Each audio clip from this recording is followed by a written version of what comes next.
Hi guys.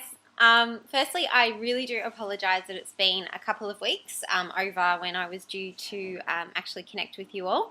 I've been moving house again, so fifth time for this year, but that's it now for a while hopefully. So I'm settled and happy. And what I want to talk to you guys about today, I actually changed what I want to talk to you about. I was originally going to talk to you about the greatest lesson that I learnt in my 32nd year on the planet, because I just turned 31. But I thought of something I'd like to talk to you about that's more important than that, and it's not about me, it's about you. So that's much more important to talk about. It is actually what I see in my experience working with my clients, probably to my personal experience, and I guess also what I've learned through my interest in study and pursuing this realm that I'm really passionate about. This is what I have come to see over and over as being the greatest cause of body weight, health, energy, happiness, issues, challenges, or struggles. And this is a concept that I've been teaching to my clients now for about the past 6 or 7 years. It's something that came to me just through one of those moments that you just sort of put things together. And funnily, it's something that I read a number of years later in another book, and I can't tell you what book that was, but it was crazy because I'm like, wow, I had that exact thought, and I've been teaching those exact words to my clients now for a couple of years, and there it was reflected back at me in somebody else's writing. So that was pretty amazing. Probably also a testament to the fact that I believe anyway, we're all connected to source or whatever you want to call it, and we've all got access to everything that we need inside of us. Anyway, guys, this concept is what I call the gap. Now let me explain this to you. The gap is the distance between who you really are as a person, and what I mean by that is who you were born to this earth as. That innocent baby soul that came to the earth when you were born, that did not, what's that word? Censor themselves. They didn't hold back. If you needed to cry, you cried. If you needed to scream, you screamed. If you needed a cuddle, you would somehow go about getting that need met. Okay, so you were a pure, innocent expression of exactly who you were as a baby. Then what happens, as happens to all of us, is we grow up and we're brought up by the people, the parents usually around us, or the adults around us, depending on how we grow up or who we grow up with. And we're told good girl, bad boy, good boy, bad girl, depending on what we do, say, and so forth. So as a child, particularly between the ages of 2 and 7, we are forming all of our fundamental beliefs about ourselves, about others, and about how the world works.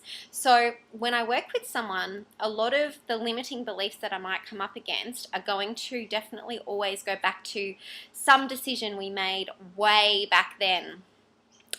You may not agree with that. I'm very fascinated by psychology and also people, and this has been definitely my discovery in the work that I've done.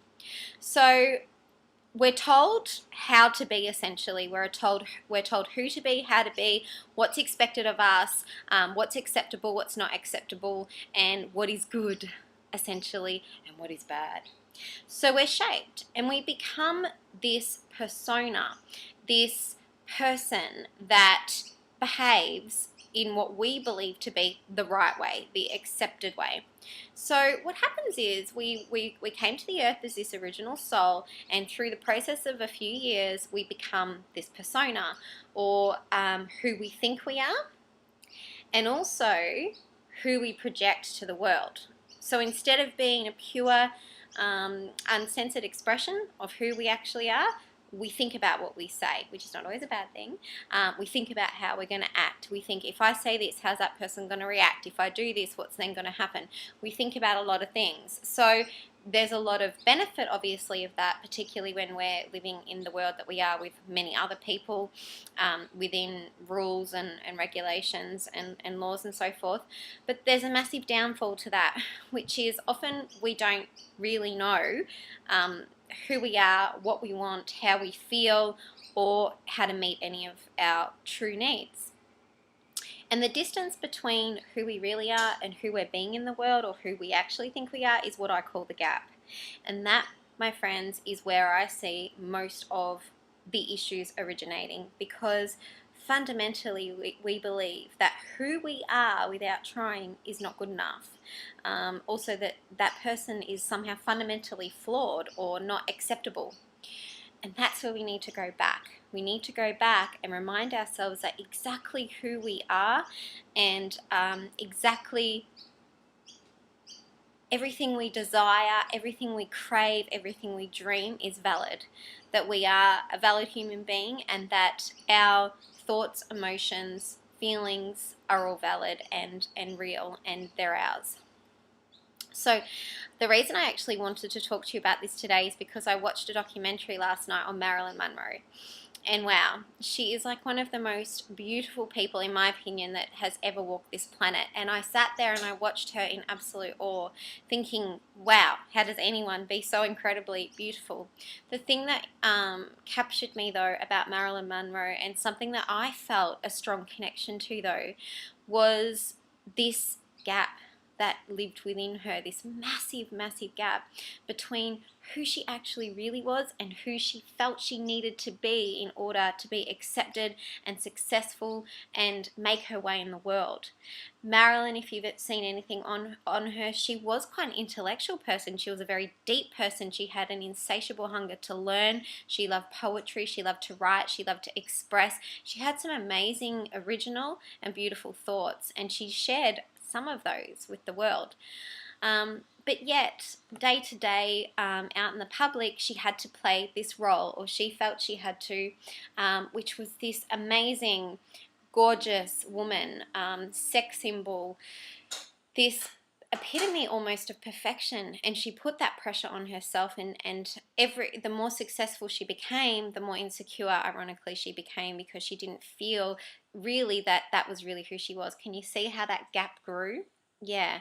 So when I work with someone, if that gap is massive, people feel that as a void, as an anxiety, as a panic, and sometimes people aren't even aware or conscious to that